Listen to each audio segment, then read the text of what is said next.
the girl arranged her vegetative husband into all kinds of strange poses, enjoying the pleasure of controlling him freely. Looking at the photos she just took, praising that the boy was not bad, but she didn't know that the boy's consciousness had already woken up, trapped inside his own body. Then the girl wanted to take more photos, but with an unexpected flop, she kissed the boy directly on the mouth. The girl made an excuse that his lips were dry. She would pour water and feed him herself, so the boy decided to fight back. He used all his willpower, finally broke free from the cage of his body, and escaped the room. Seeing the girl pouring water and singing, he decided to take revenge on the girl, but he passed out directly because of using too much strength. At that moment, the boy's younger brother ran to the living room, saying that his brother was missing, asking everyone to look for him quickly. The girl was surprised and started to look for him at once. After a while, she found the boy curled up on the ground outside the door. She thought he just rolled off the bed, and tried to drag him back with heartache. She lifted the boy up with great effort, and the boy just smelled the scent of shampoo on the girl, thinking it smelled nice. At that moment, the boy's younger brother rushed over. He immediately ordered the servant to check the surveillance, but the result was chilling. The servant said the surveillance was blank during the critical time. The caregiver in charge also overslept strangely, and the girl began to guess randomly, saying that everything was too strange. All witnesses and evidence were lost. It could be made into a TV series. Could it be a ghost? This completely enraged the boy's younger brother. The two quarreled on the spot, and the mastermind of all this could only lie on the ground,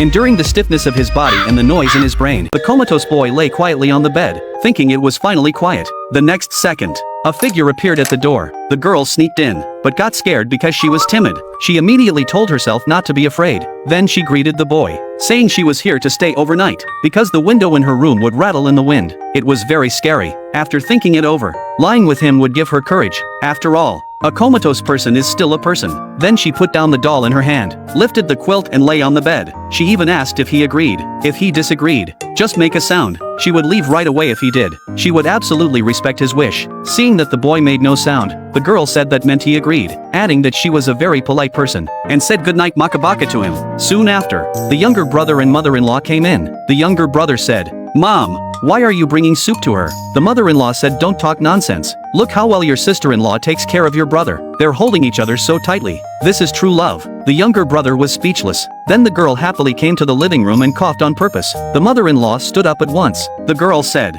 "Mom, you called for me." The mother-in-law said it had been hard taking care of the boy lately. "These are the documents for 20 small villas. They've been transferred to your name, as a reward for your hard work." The girl was very happy, saying, "Mom, you're so generous." The mother-in-law casually gave her 20% of the company's shares too. The girl said she'd only been in the family a short time. It was too valuable for her to accept. The mother-in-law said with such a good daughter-in-law, she was sure the boy would wake up soon, and told the girl to sign quickly. Just as the girl was about to sign, she heard the mocking voice of her scheming sister. The girl's family suddenly visited the wealthy mansion, claiming they had picked the wrong person for the happy marriage. It should have been their other daughter. So the scheming younger sister took out her birth details, trying to prove she was the real chosen one. The girl watched her mother-in-law take the paper. After opening and reading it, she immediately said, "Mom, actually I was not the one who should have married here." Just as her mother-in-law was shocked, the girl added that her sister had hated the boy for being in a vegetative state, and refused to marry him no matter what. Now that she sees how kind you are to me, she wants to marry in for the Chi family's wealth.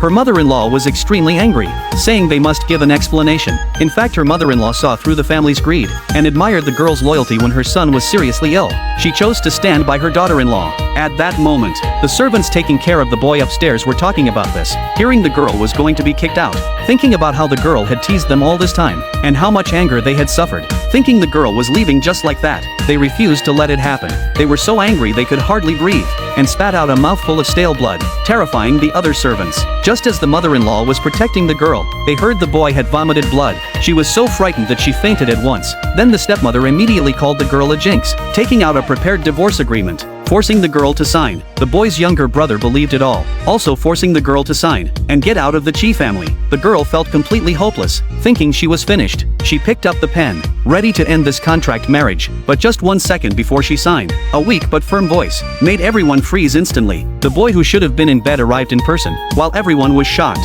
the boy announced that this marriage could not be dissolved.